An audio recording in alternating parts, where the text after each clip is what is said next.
Monday afternoon, 7th of March 1988. Heavy rain has been falling all day. Gisborne rivers are running high and muddy. Branches, bushes, the flotsam and jetsam borne by the water rushing off the high country behind Poverty Bay. With high tide late in the day, all the indications are we're in for a flood like the big one of 1948, although little flooding is indicated yet. The Waimata River, William Petty Bridge. The Turanganui River, Gladstone Road Bridge. Taruheru River with the Marina jetty riding the swollen waters. The landlocked bridge of the Star of Canada beside Taruheru.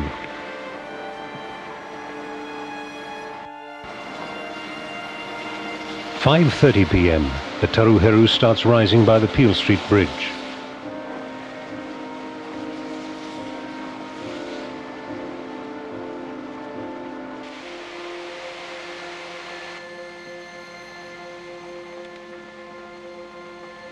At 5:34, flooding at Anzac Park.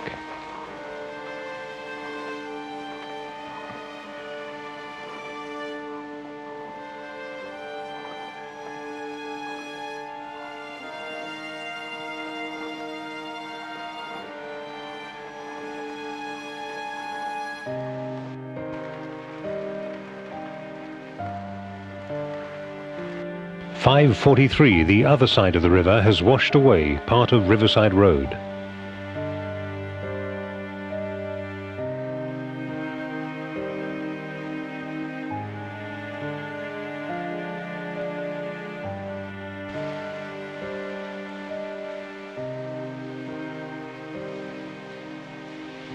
As evening comes on, the rain seems to get heavier.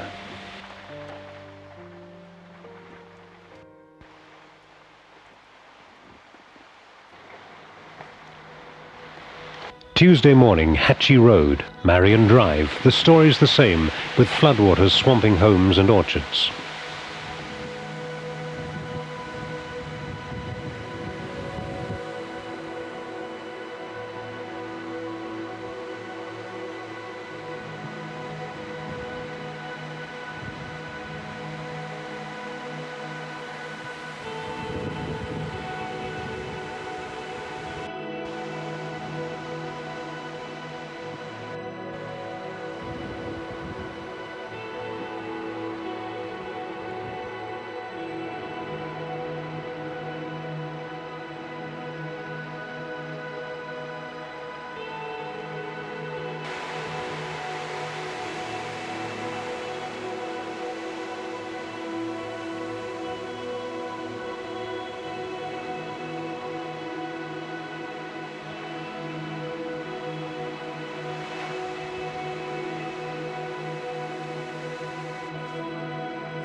At 9:30, Anzac Park becomes a lake.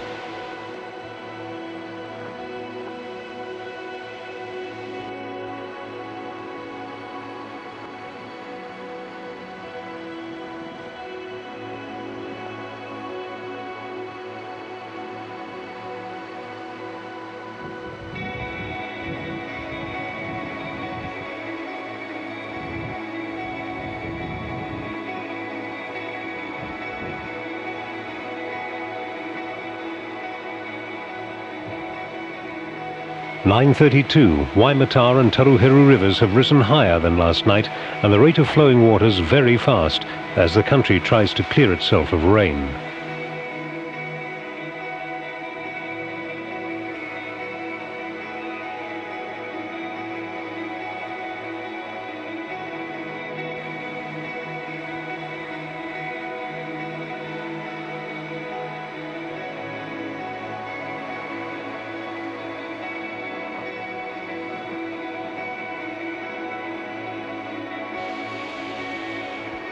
At 9:33, Vogel Street sections are flooded and houses get water on the doorsteps.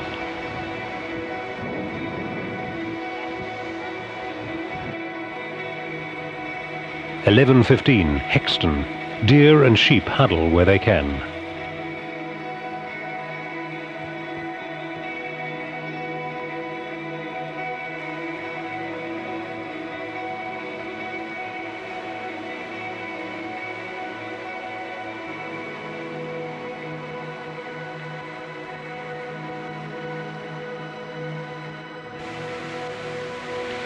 The rain keeps on.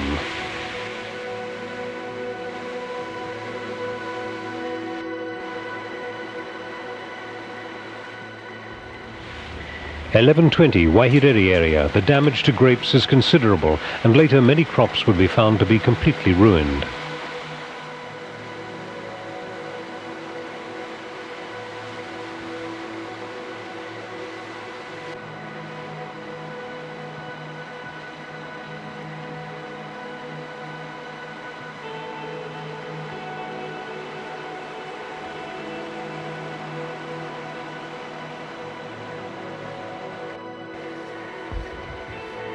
(11:25) State Highway 2 near Makaraka.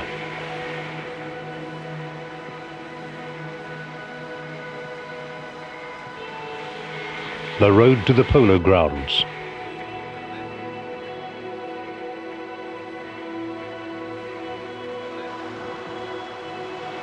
(11:27) Makauri School.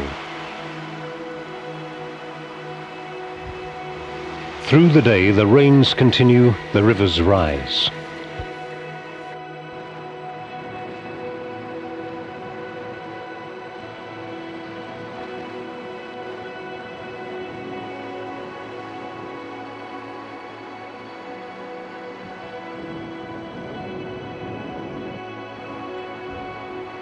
Early afternoon, Waipawa River Bridge, with the river higher than it's ever been before.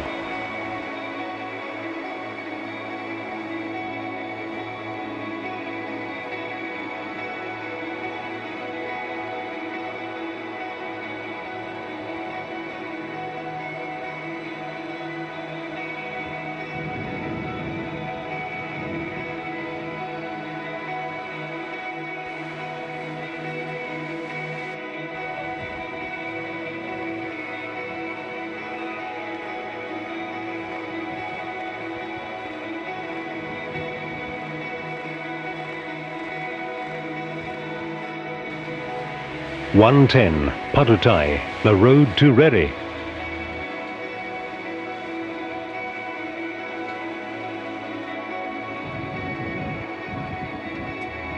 (1:40) Bushmere, flat horticultural land.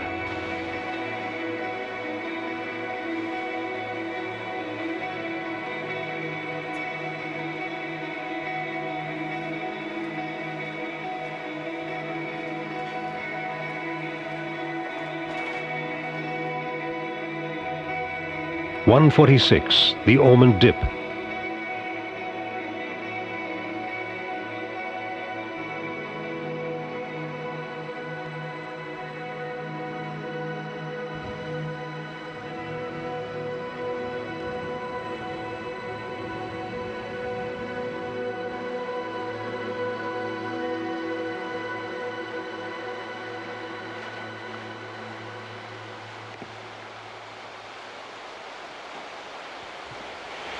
Taking a trip in the Ormond Dip.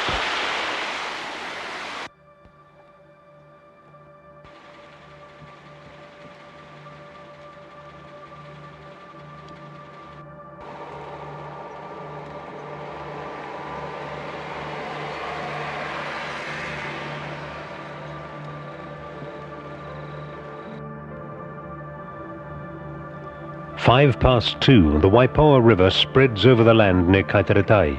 Waipawa, isn't it?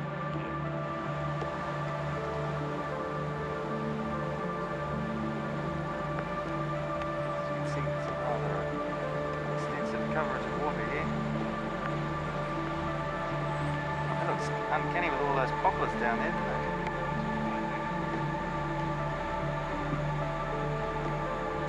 Okay. Small tree centre, and the next one is the actual width of the riverbank. That's amazing. Here we are standing on the bridge at Lavender Road. 2:15 Levenham Road. The rain stopped, but now people can see the flooding more clearly.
Through the night and during the day, Civil Defence, assisted by all other emergency services, including the life-saving clubs, have been evacuating families from flooded homes.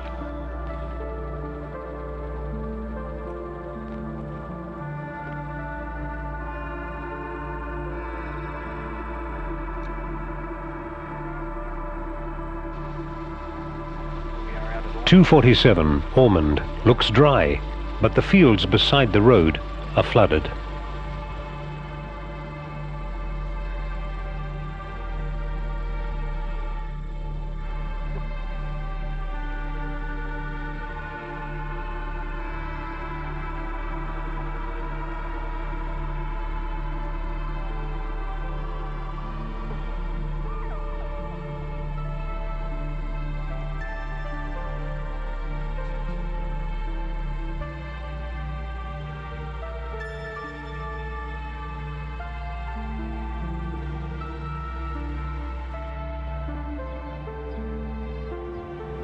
"345 Manutuki.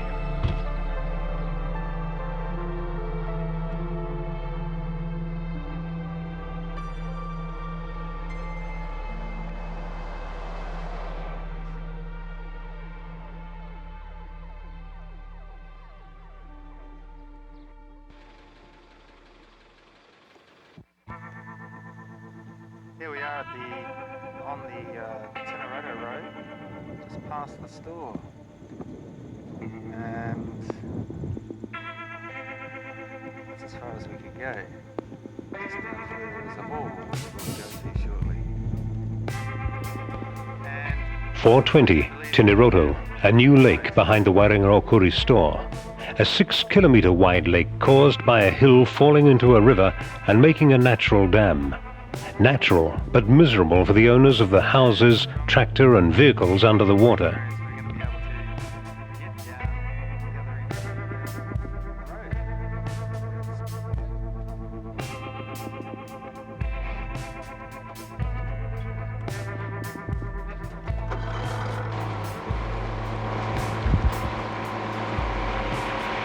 By boat, we can see the extent of the Tiniroto damage. Beneath us, pasture land and a provincial highway.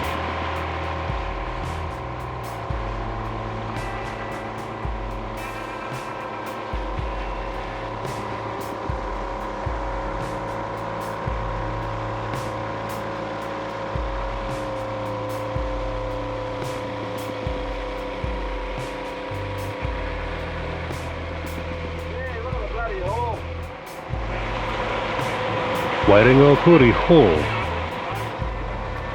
Sock, believe it or not. the airstrip windsock. There is an airport lying underneath this lake. Oh, yeah.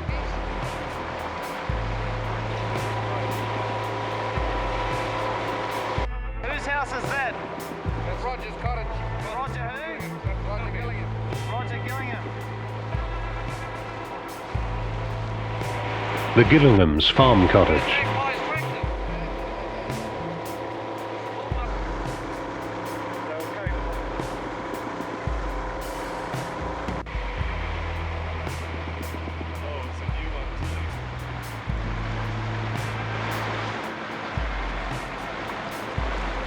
Well, that car certainly looks like it's not going far. The main road there, the main road, main Tiniroto Road. It's all up that stretch.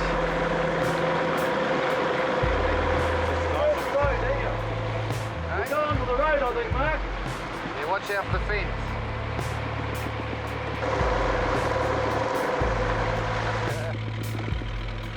We're on the road now. Are we cruising along the road? Yeah, we're cruising over the road. Oh no. Oh, geez, we might have to get that ramp. You haven't got much room, have you? He certainly hasn't. Won't let us anywhere near here either, will you? No, he'll just dive into the water if we try and get Oh, him. look at his yard. Yeah? Okay, so that's a complete set of... Sheep stockyards. Yeah, Those poles are built to take a wool shed, really? That'd be the top of the roof. and that's the top of the roof. God.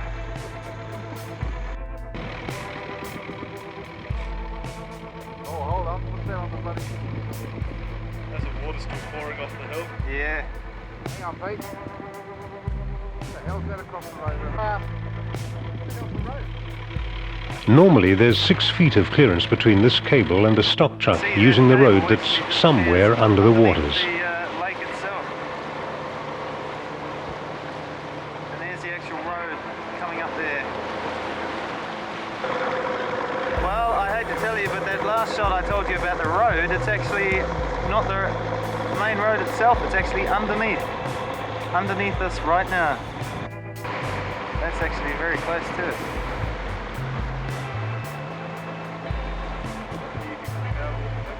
Yeah.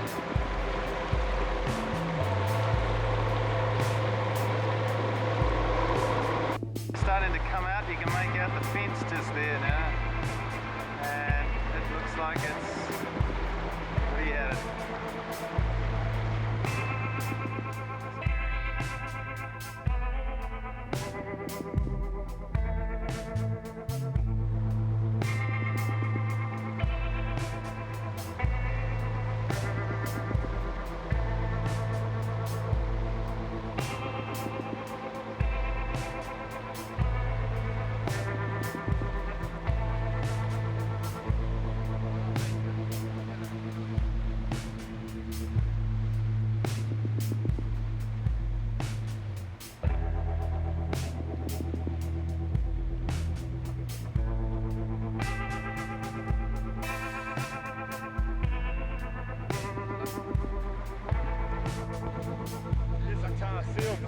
The tar seal in there. Yeah.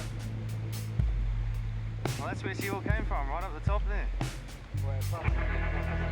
The hill that did the damage. The same hill had slumped a little in 1985, but not as badly as this time. A team of powerboard men were working below the hill when it fell away. They left the truck and ran for their lives. Under the rubble and mud is a second truck, which was buried on the road. Little bits of road here. And speaking of the road, there it is, moved a couple of 100 meters from where it used to be and broken into crazy paving. Oh, this is actually the main road. Certainly not much left of it.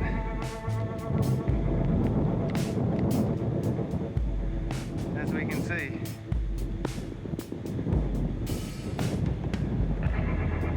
Running down.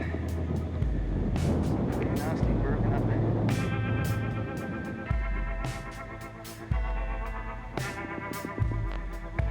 She moved a long way from the road. That's where the road is. There's a whole lot of gear in there, light. Somewhere underneath all this rubble, there's another Toyota somewhere.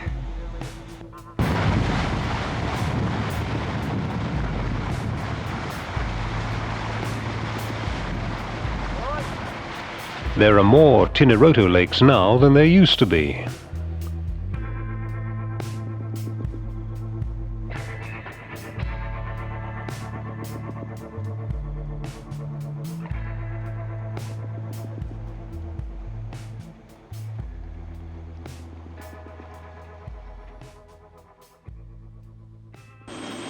Thursday, 10th of March, 8:25 a.m. Civil Defence Headquarters in Gisborne.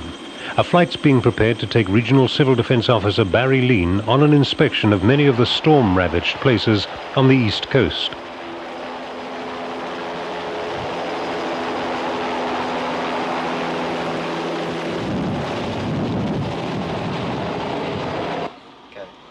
Across to around about here on the Tangapiri Road, and then about here, and then we're going to shoot up to Tahora, which is around about here, and then we're going to go to Lawrence Rouse up Maunui Valley, and then across to Motu, and then from Motu to Mangatani Station, which is up on, across there, and then from there we're going to head north or to Tolaga, depending on fuel state and whatever.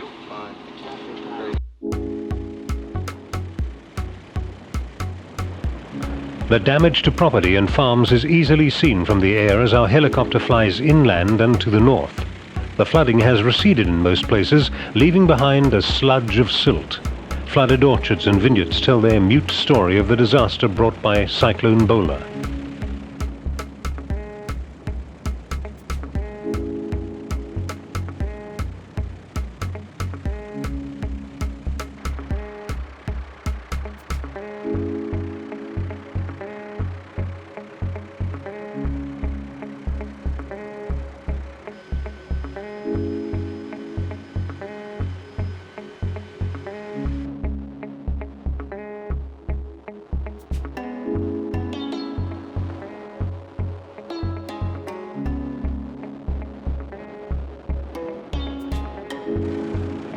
The silt came from these eroded hills, and they speak of the torrential rain which in some places poured over 900 millimeters, that's 3 feet, of water over the sodden land. Barry Lean. The scarring on the hills is probably not as intense as the 1985 flooding, but is definitely more localized than what was in the 1985 event.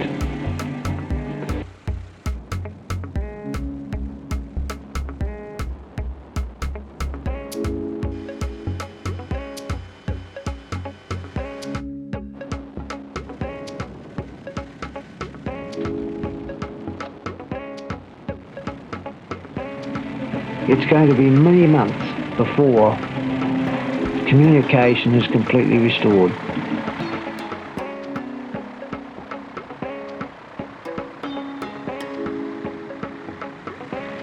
Remember at this time also, the power and the telephone services are totally out to these areas. Inland from Wainaki, and a family happy to see some relief, some supplies and some messages.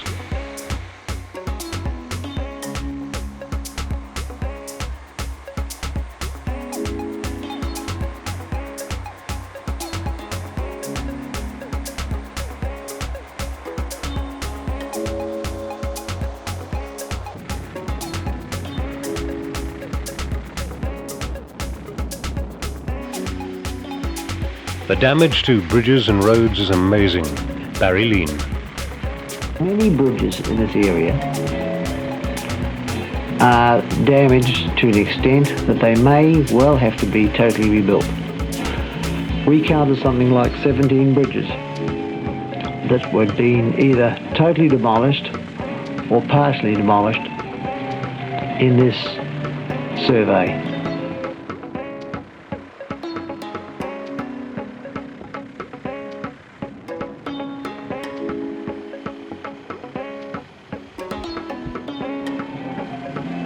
In this Kaponga Valley area, I doubt whether you can go any more than a quarter of a mile without a major road obstruction in some area.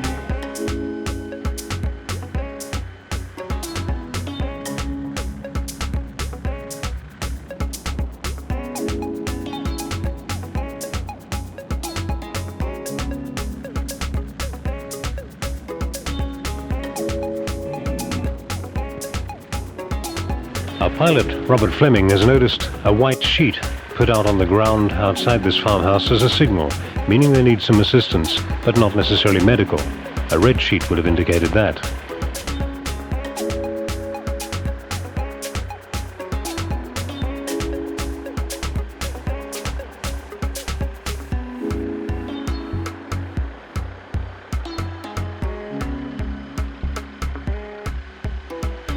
We land safely, and the 10 people seeking shelter in the Haynes home inland from Tiniroto turn out to have everyday requirements such as a loaf of bread, butter and milk.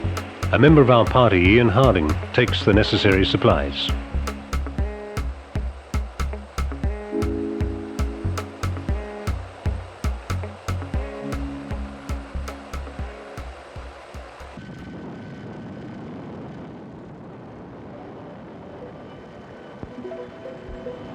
Into the air again, and once more the damage of the countryside is very evident. There will be houses which will be cut off from the rest of the east coast for many months to come, with bridges down and roads damaged.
It would appear here, in some of the areas, that really we had been hit by a major earthquake and not a flood, with the amount of slipping that has taken place.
Muktu, but muddier than you've ever seen it before. The damage to many of these bridges in this area is colossal, but some of the bridges have stood the test of the flood. Some of them are a tribute to their makers. It's the ends of them where they are attached to the ground which has been eaten away by floodwaters.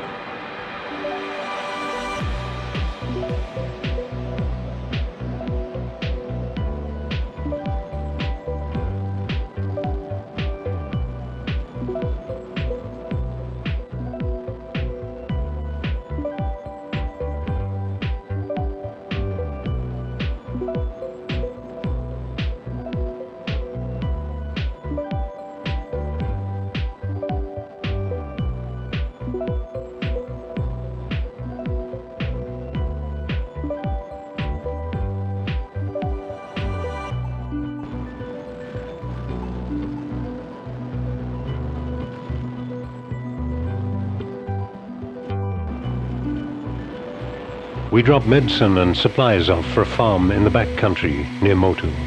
It's a chance and an opportunity for Civil Defence Officer Barry Lean to catch up with the latest information from the farmer.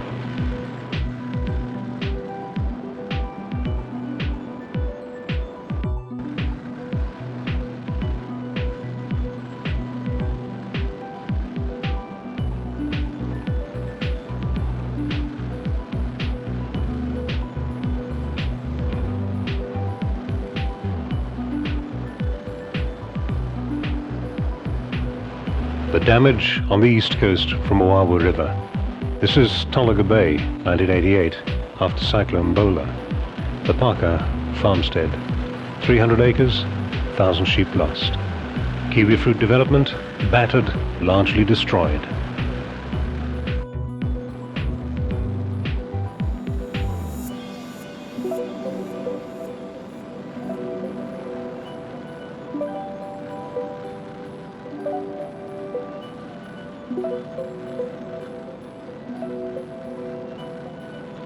and the story's repeated on other farms in the area. There's more silt than land in many parts of Tolaga Bay.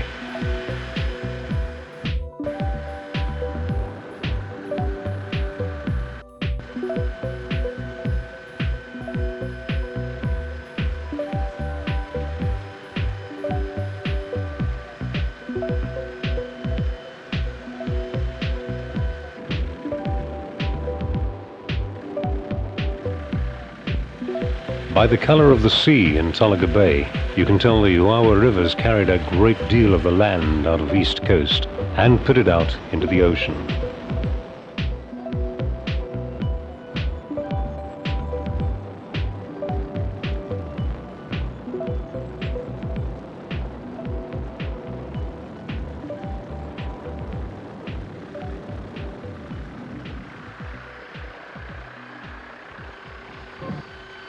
Tolaga Bay Civil Defence Rescue Headquarters. Everyone's busy, and those who are lying on the mattress, well, they've been flat out all the time, working very hard indeed, hauling in the people, rescuing the crops and the livestock where possible.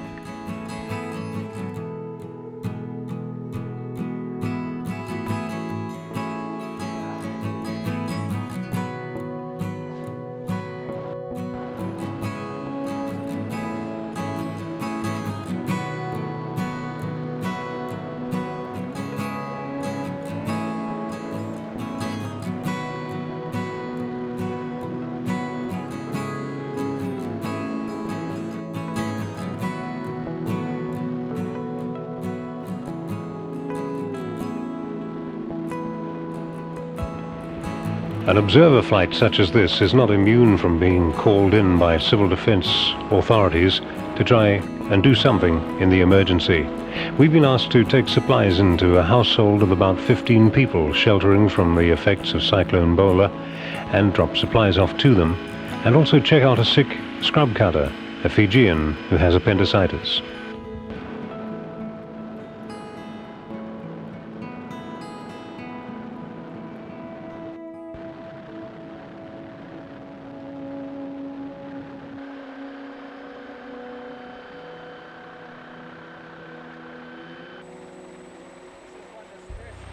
We checked the man out. It's appendicitis perhaps, but we better take him into Tapuia Hospital to make sure that he gets the right attention.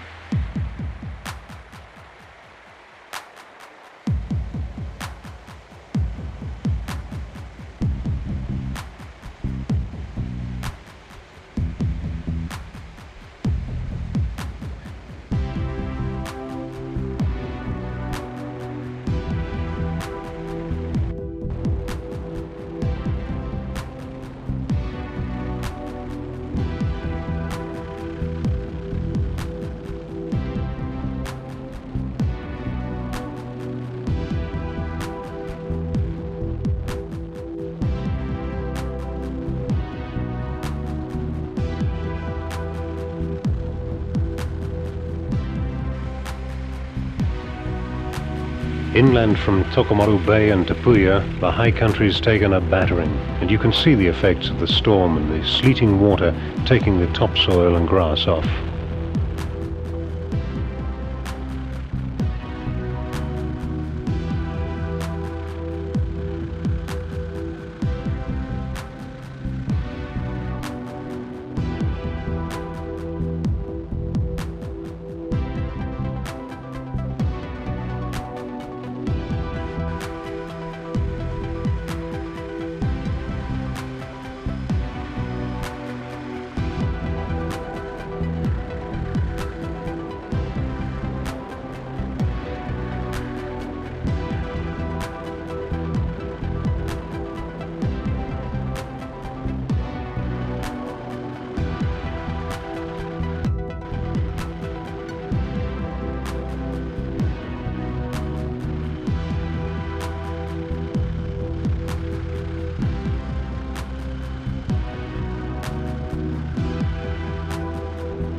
By this stage, many people in the district are recovering from the shocks of seeing their homes and their farms ruined, and they're getting down there and trying to clear a way out of the mess.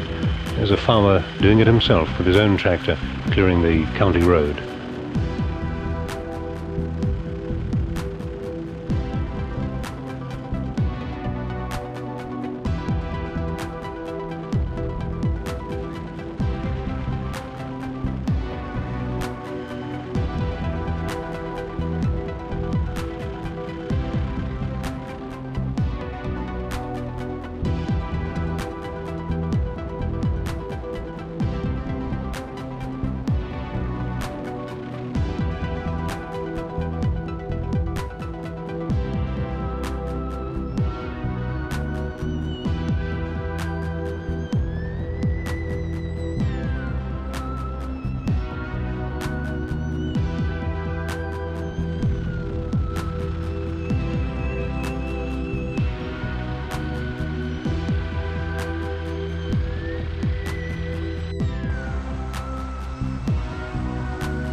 Tapuya Springs Hospital, and we drop off our Fijian scrub cutter so that he can get the proper attention from the medical authorities.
The Waiapu River, the main river of the coast. And in many places, Waiapu deposited up to 3 feet of silt, and happened particularly in the Tikitiki Valley at Rangitukia and on parts of the riverbanks near Ruatoria.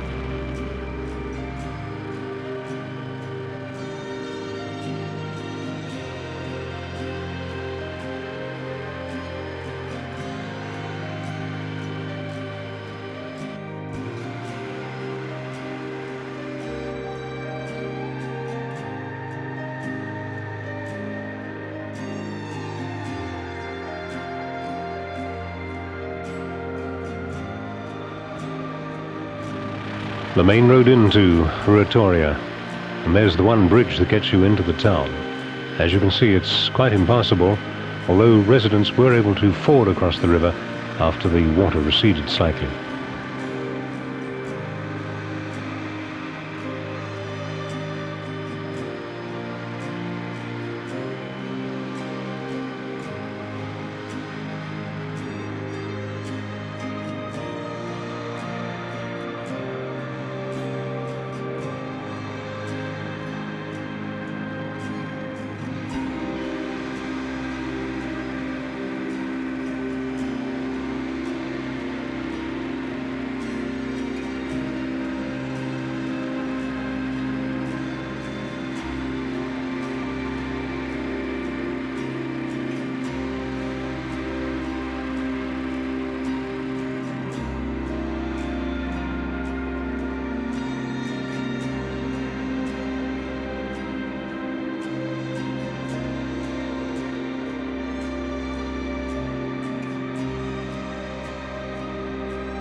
This is the sort of scene that greeted farmers and residents when they looked out after Cyclone Bola had passed over.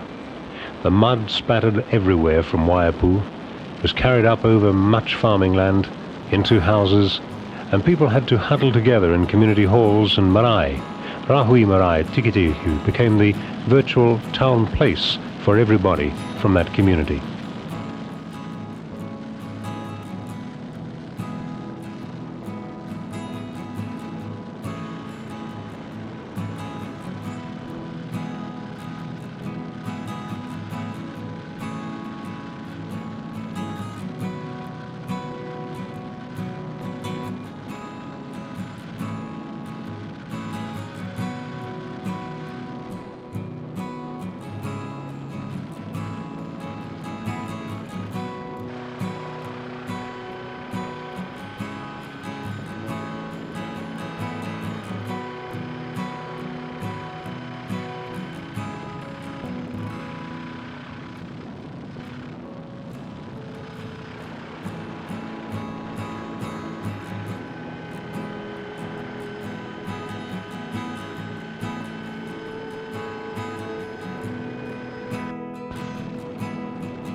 Tiki Tiki itself was cut off for at least 2 days, even to four-wheel drive vehicles. For ordinary road traffic, it was 3 or 4 days before they could get through.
There were large interruptions to the road between Tiki Tiki and Te Araroa, and as you can see, there was a power of work to be done before any traffic would be flowing through with any ease.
Te Araroa, and here the civil defence people have set up their own headquarters because they've been cut off from the rest of civilization for a couple of days. They had to do it all themselves, using the back pages of a telephone book, and the few people in the town who had received some instruction from civil defence people knew just what had to be done, and they set out to do it. No major bridges out in my area, as far as I know. Any medical supplies are quietly flowing in? One only, Resonium A. R-E-S O-N-I-U-M A.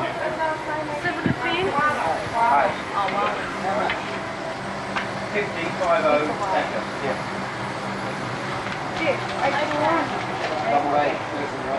No, 15 sachets, 57. Okay? Plenty of hot water at Rainfall, they're offering free showers. We could have selections of batteries and a selection of candles. So run that around. We are Couldn't your feet bloody operate with your hands tonight? these cells basically, I think. That's extremely optimistic. Okay. The small ones, 10 lights, And 10 lights, yeah. Alright. And some big ones are going to dolphin torches. Okay. Can I have quiet a second? Quiet. Has anybody got any urgent requests for supplies or anything that we need? Can anybody remember anything that we need?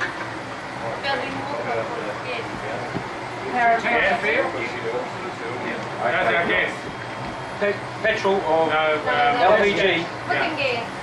I think we can do without, unless it's easy to get LPG in. If you can send a lot of LPG bottles in, so much the better.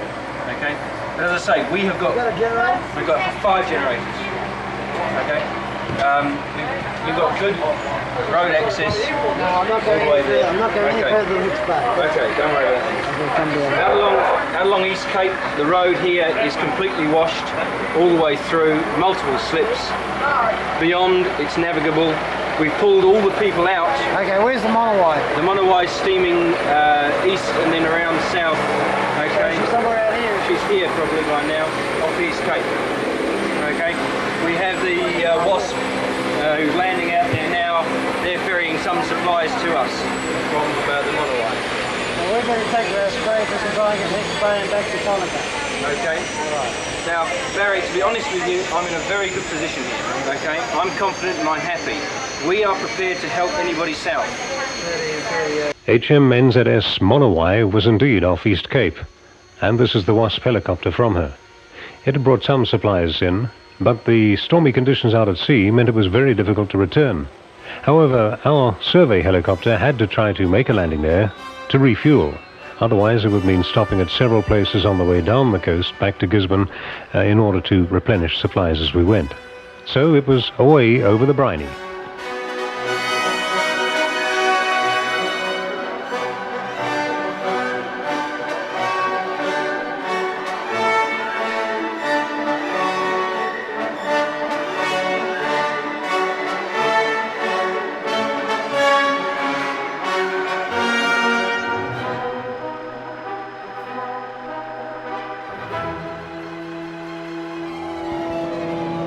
Unfortunately, conditions out at sea were not hospitable for making helicopter landings on the back of a bouncing boat. And so after a while we stood off station to see if things would steady down, we had to make it back to land and refuel ourselves as we went further south.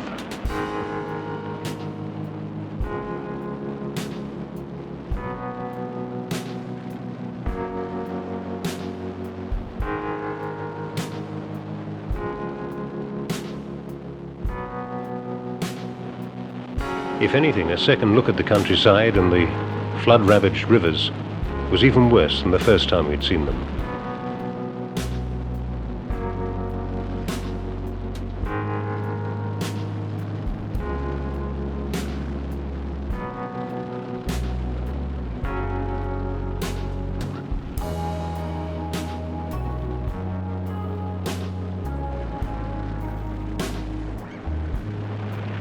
You can imagine at the height of the rain, when in some places over 3 feet of rain fell within 48 hours over this countryside, the sides of hills would have turned to some sort of brown soup and just poured down into the valleys.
Some vineyards in this area received 3 and 4 feet of silt Just the tops of grape posts are sticking out above the silt. The question facing owners, developers, is what can they do with what remains of the land? Should they try and use the silt as is there and use it and establish it as a new ground level, cut off the tops of the fence posts and establish new vineyards? Or should they try to bulldoze them all away and back to the original ground level?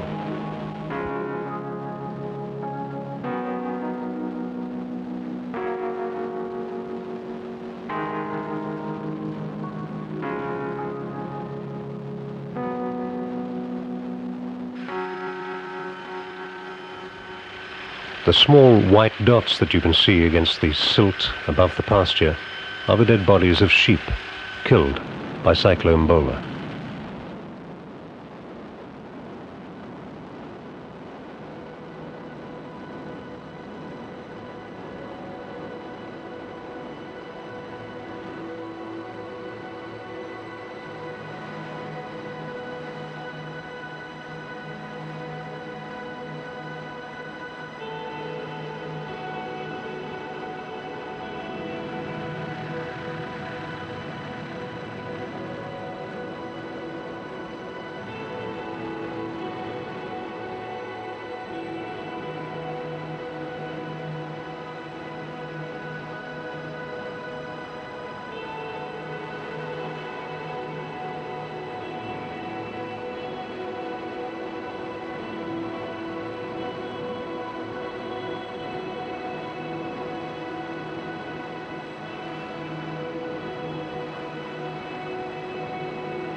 We're inland here, inland of Tolaga Bay, if inland is the right expression to use.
Back in Gisborne at the Civil Defence Headquarters at the end of the survey flight, everyone's very depressed and there are big and important announcements to be made.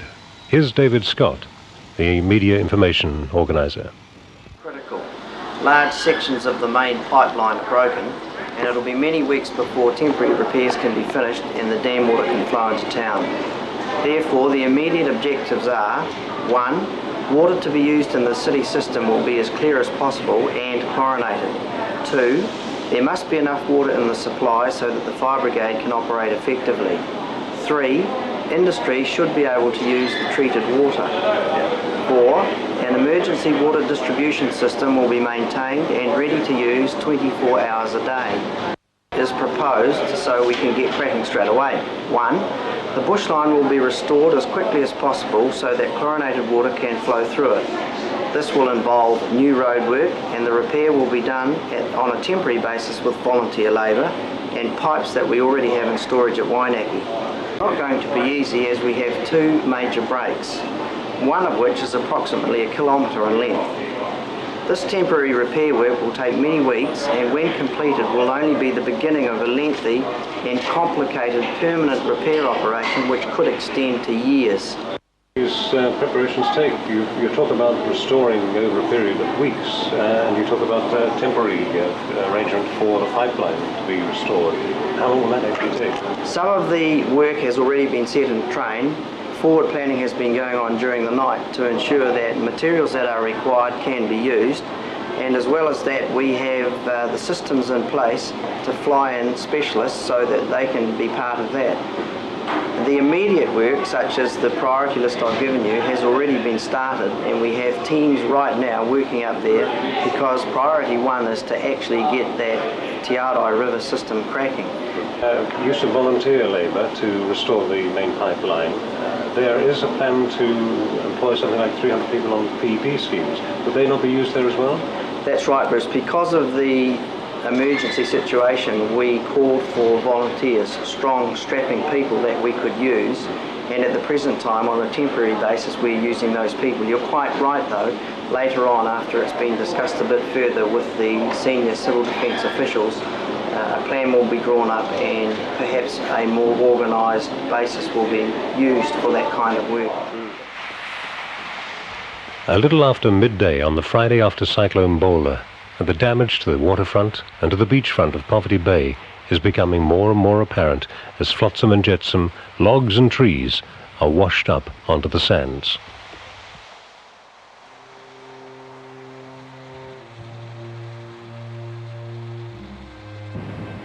Here we are at the mouth of the Waipoa.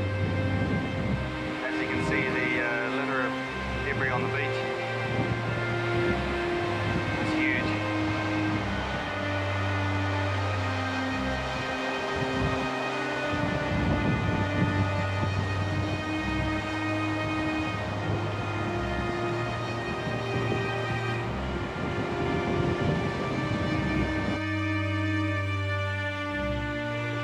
This is the river bridge across Waipoa River that connects Gisborne with all areas to the south.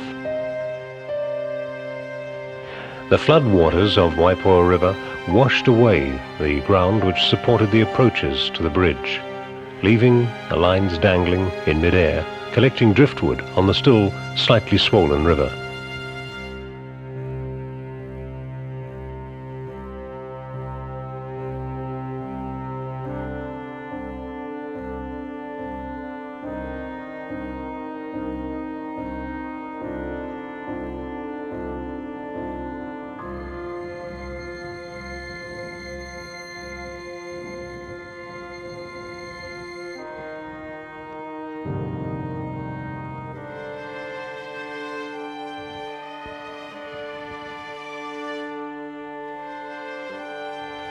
Nothing to browse, but something to reflect on.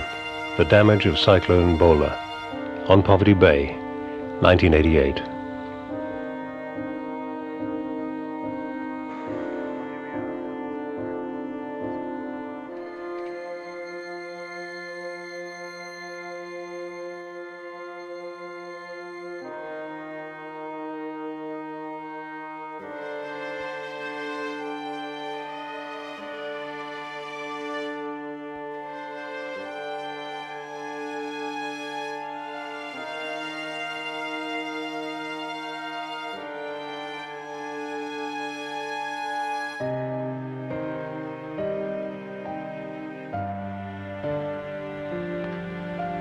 As the days go by after Cyclone Bola, the community begins to pull itself back together, pulling the remains of farm implements out of the silt, clearing the root stock of kiwi fruit and grapevine, filling in the gaps between the bridges remote in their rivers and the land that was washed away, connecting them back into the road system of the district.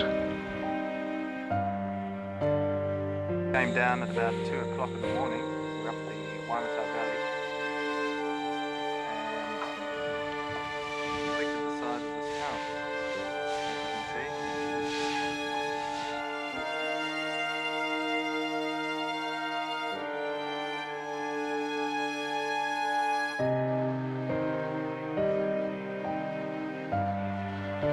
The blockage in the Waimata Valley, covering the road, which caused a hindrance for people living in that valley for days after the cyclone, is typical of many blockages of roads and farming country around Poverty Bay and East Coast after Cyclone Bola.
While residents pull themselves together again and get their lives sorted out, the rest of the world wants to know what's been happening in Gisborne and the East Coast following Cyclone Bola. The news media of the world cast their attention on this little area. The future of the city, and at present, if we have an earthquake or another downpour of rain, we could be completely without water, and the situation would be quite horrific. The New Zealand Army's provided a great deal of help during the civil defence emergency in Gisborne. During the peak of the emergency, the City Council chambers became the civil defence headquarters. Later, some of the recovery operations were commanded from the Cook County Council offices. The various towns and boroughs on the East Coast looked after their particular local problems. Monday, a week after Cyclone Bola had devastated many parts of the East Cape, East Coast and Gisborne. It's 9 o'clock on a bright sunny morning, and volunteers are starting to arrive outside the Civil Defence Headquarters in Gisborne, ready to divide themselves up into teams and go to horticultural units around the district to remove silt damage around rootstock. But many farms in the district are unreachable because bridges are down and roads are blocked.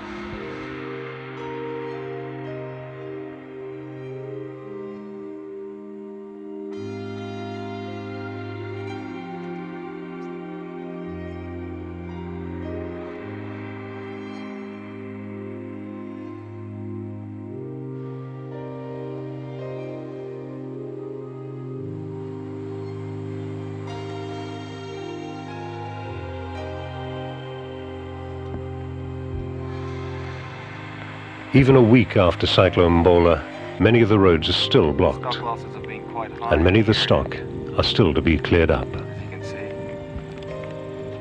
Up the coast, the pub in Tolaga Bay appears to be on the move. A big landslip behind it is pushing it off its foundations. The pub up here seems to have been taken off its piles. And there's the pub.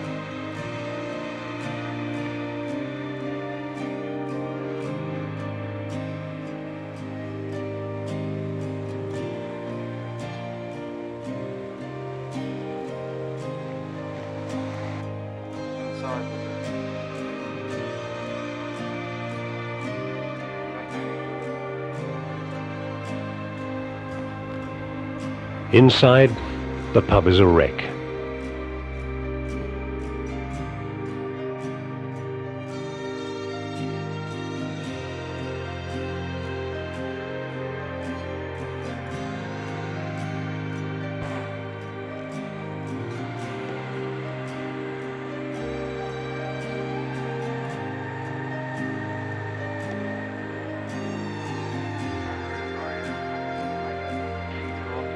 Motorists who want to drive into Ruatoria have to ford their cars across the Waipu River. The bridge is still well and truly out.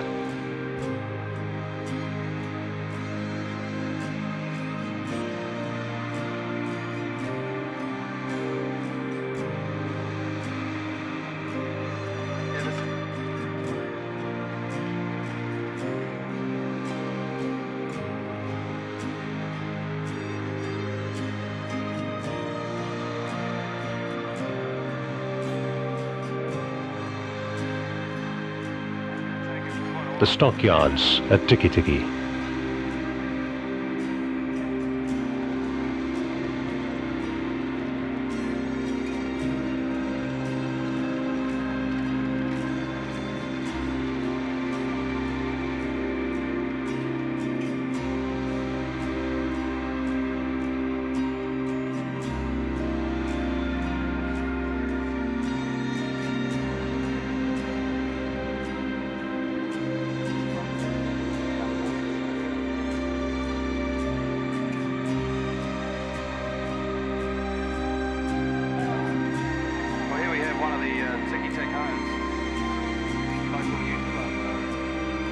Houses in Tiki Tiki suffered also from the tremendous build-up of silt brought in by the Waipu River and Cyclone Bola.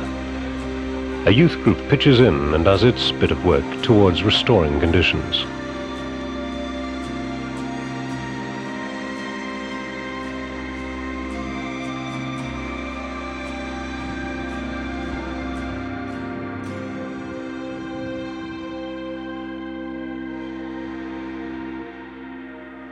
Surf's up on the pipeline road down the east coast.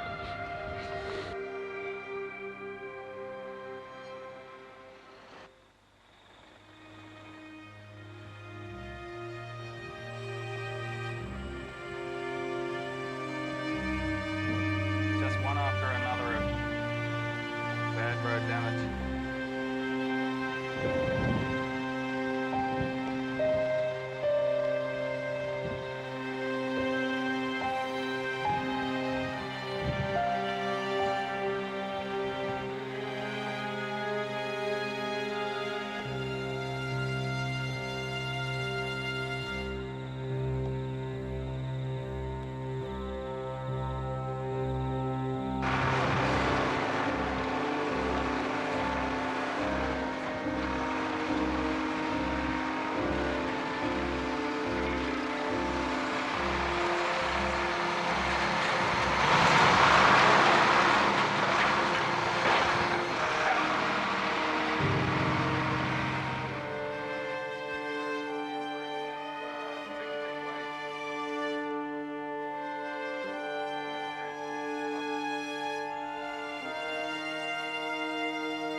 Cameraman Mark Chrisp found some of the scenes he had to film disturbing. Just up from Tolaga, and we couldn't help but notice this poor farmer.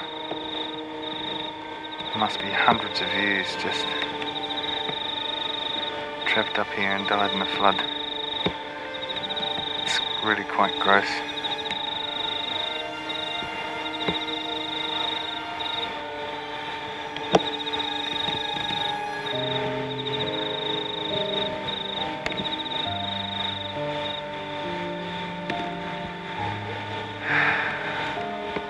That's terrible, isn't it?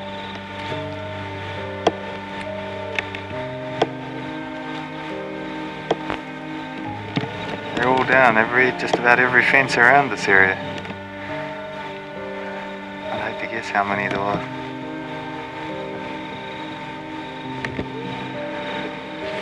Anyway, enough of that. A relatively new house in the Tolaga Bay area. Silt all around it, and inside the walls have had to have the Gibraltar board ripped off up to 3 feet so that the walls can dry out, like so many houses throughout the whole district.